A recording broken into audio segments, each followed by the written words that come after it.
qu'une adresse soit rendue publique, il faut qu'elle soit validée administrativement. C'est la commune et elle seule qui est compétente en la matière. C'est elle qui a le pouvoir de dénommer les voies et de numéroter les bâtiments. Les adresses validées doivent donner lieu à une diffusion très large afin d'informer tous les utilisateurs potentiels de l'adresse.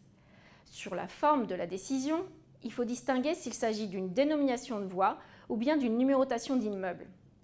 Plusieurs circulaires du ministère de l'Intérieur rappellent qu'il appartient aux conseils municipaux de délibérer sur la dénomination des voies publiques. L'acte administratif accompagnant la création ou la modification d'une voie est donc la délibération du conseil municipal. Concernant la numérotation, l'acte administratif doit être un arrêté municipal en vertu des pouvoirs de police du maire.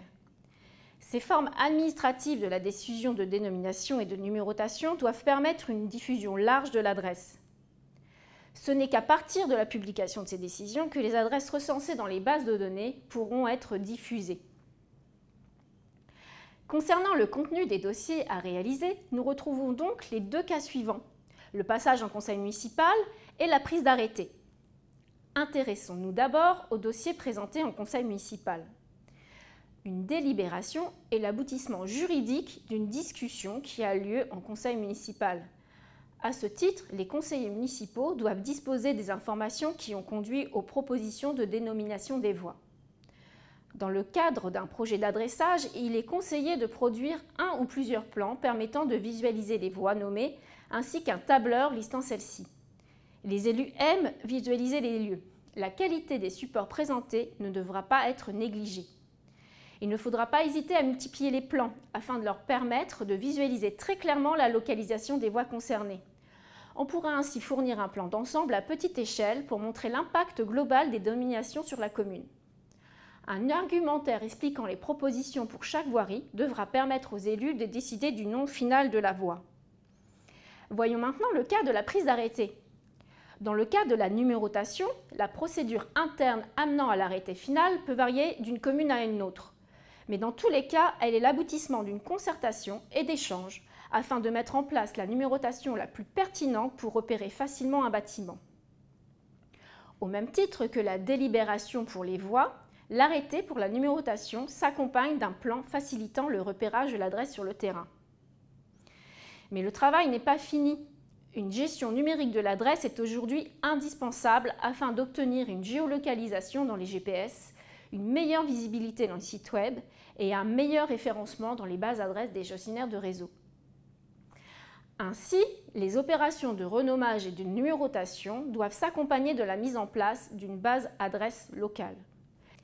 Pour celle-ci, le conseil municipal peut délibérer pour choisir une licence fixant les conditions de réutilisation de la base de données produite. Si le conseil municipal ne choisit pas de licence, ce sont les règles de droit commun du Code des relations entre le public et l'administration qui s'appliquent. C'est le principe de la plus grande ouverture des données. C'est un point fondamental qui conditionne la réutilisation des adresses dans d'autres systèmes d'information. De plus, les territoires sont en perpétuel mouvement. Ainsi, de nouvelles adresses sont régulièrement créées. La base adresse locale connaît donc des mises à jour régulières qui nécessitent un suivi rigoureux. Qui, au sein de la collectivité, sera en mesure d'assurer ce suivi? Est-ce que le conseil municipal devra décider de confier ce suivi à un tiers? Un EPCI par exemple? Et à quelles conditions? Voilà des questions à débattre. Voyons maintenant quelles sont les suites données aux décisions prises en conseil municipal ou par arrêté. Les habitants sont les premiers impactés par les changements. Il est donc nécessaire de les notifier aux propriétaires qui eux-mêmes informeront leurs locataires le cas échéant. Ces actes sont également diffusés obligatoirement auprès de l'administration fiscale et volontairement vers d'autres services comme les services de sécurité, les gestionnaires de réseau, les distributeurs de courrier et de colis ou les services transversaux des collectivités.